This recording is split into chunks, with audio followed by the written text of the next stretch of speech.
বাংলাদেশে শীত মৌসুমে দফায় দফায় শৈত্যপ্রবাহ আসে। এ সময় তীব্র শীত অনুভূত হয়। 24 ডিগ্রির মতো তাপমাত্রাকে সাধারণত স্বস্তিদায়ক হিসেবে বিবেচনা করা হয়। তবে ডিসেম্বর মাস থেকে তাপমাত্রা কমতে শুরু করে ফেব্রুয়ারি মাস পর্যন্ত বেশি শীত অনুভূত হয়। যদিও জলবায়ু পরিবর্তনের কারণে আবহাওয়ার স্বাভাবিক গতি পাল্টে যাচ্ছে, তাই শীতকালের সময় এবং ধরন পুরোপুরি আগের মতো হচ্ছে না। তবে প্রতি বছরই বাংলাদেশে কয়েকটি শৈত্যপ্রবাহ আসছে। শীতকালে তাপমাত্রা কমতে কমতে একটি নির্দিষ্ট তাপমাত্রায় পৌঁছালে তাকে শৈত্যপ্রবাহ বলে ধরে নেওয়া হয়। আবহাওয়াবিদরা জানান, সমতল অঞ্চলে সাধারণত সর্বনিম্ন তাপমাত্রা 10 ডিগ্রি সেলসিয়াসের নিচে নেমে গেলে এবং স্বাভাবিক থেকে তার পার্থক্য ন্যূনতম 5 ডিগ্রি হলে আবহাওয়ার সেই পরিস্থিতিকে শৈত্যপ্রবাহ বলে। তাপমাত্রা ভেদে শৈত্যপ্রবাহকে সাধারণত 4টি ভাগে ভাগ করা যায়। বাতাসের তাপমাত্রা সাধারণত 10 থেকে 8 ডিগ্রি সেলসিয়াসের মধ্যে থাকলে তাকে মৃদু শৈত্যপ্রবাহ, তাপমাত্রা 6 থেকে 8 ডিগ্রিতে নেমে এলে মাঝারি এবং 6 থেকে 4 ডিগ্রি সেলসিয়াসে নামলে তাকে তীব্র শৈত্যপ্রবাহ বলা হয়। 4 ডিগ্রি সেলসিয়াসের নিচে নেমে গেলে সেটাকে বলা হয় অতি তীব্র শৈত্যপ্রবাহ। বাংলাদেশে সাধারণত ডিসেম্বর থেকে শুরু করে জানুয়ারি এবং ফেব্রুয়ারির প্রথম সপ্তাহ পর্যন্ত শীত থাকে। এই সময়ই শৈত্যপ্রবাহ দেখা যায়। একেকটি শৈত্যপ্রবাহ ৩ থেকে ৭ দিন, কখনো কখনো আরও বেশি দীর্ঘায়িত হতে পারে। বাংলাদেশে ডিসেম্বর মাসে সাধারণত ১ থেকে ২টি, জানুয়ারিতে ২ থেকে ৩টি এবং ফেব্রুয়ারি মাসে একটি শৈত্যপ্রবাহ দেখা যায়।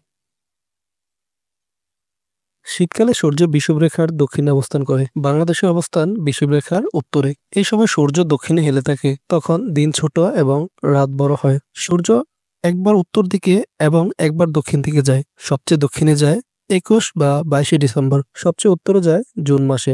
এই মুহূর্তে সূর্য একবারে দক্ষিণ দিকে আছে, অস্ট্রেলিয়া নিউজিল্যান্ড বরাবর। সূর্যের তাপে এই অঞ্চলের বাতাস অতি গরম হয়ে উপরে উঠে যায়, ফলে সেখানে শূন্যস্থান তৈরি হচ্ছে।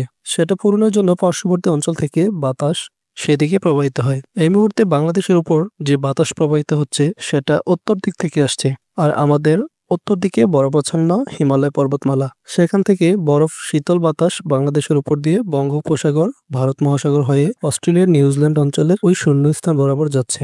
গরমের সময়ও একই রকম ঘটনা ঘটে। জুন জুলাই মাসের সূর্যের তাপ উত্তর দিকে বেশি থাকে, ফলে সেখানকার বাতাস গরম হয়ে উপরে ওঠে। তখন বাতাস ভারত মহাসাগর, বঙ্গোপসাগর হয়ে বাংলাদেশের উপর দিয়ে হিমালয়ে পৌঁছায়।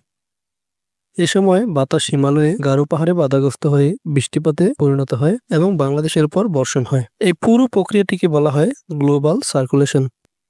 এর ফলেই আমরা একবার দক্ষিণে বাতাস, আরেকবার উত্তরের শীতল বাতাস পাই।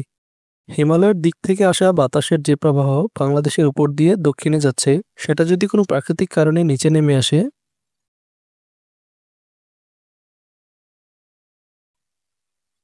কুয়াশার সঙ্গে শৈত্যপ্রবাহের সরাসরি তেমন কোনো সম্পর্ক নেই। এমনকি কুয়াশা থাকলে তাপমাত্রা ১০ ডিগ্রি সেলসিয়াসের নিচে খুব একটা দেখা যায় না। দিনে সর্বোচ্চ এবং সর্বনিম্ন তাপমাত্রার পার্থক্য কমে এলে বেশি কুয়াশা দেখা যায়, কিন্তু সংজ্ঞানুসারে এটাকে শৈত্যপ্রবাহ বলা যায় না। বাতাসে যদি প্রবল বেগ থাকে তাহলে কুয়াশা বেশি দেখা যায় না। যেদিন কুয়াশা বেশি থাকে সেদিন দেখা যায় তেমন বাতাস নেই, জলীয় বাষ্পটা উপর দিকে উঠে যায়।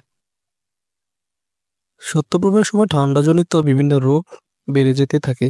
হাসপাতালগুলোতে শীতজনিত নানা ধরনের রোগে অনেক রোগী ভর্তি হন। তাই ঠান্ডার হাত থেকে রক্ষা পেতে প্রয়োজনীয় পদক্ষেপ নেওয়া জরুরি।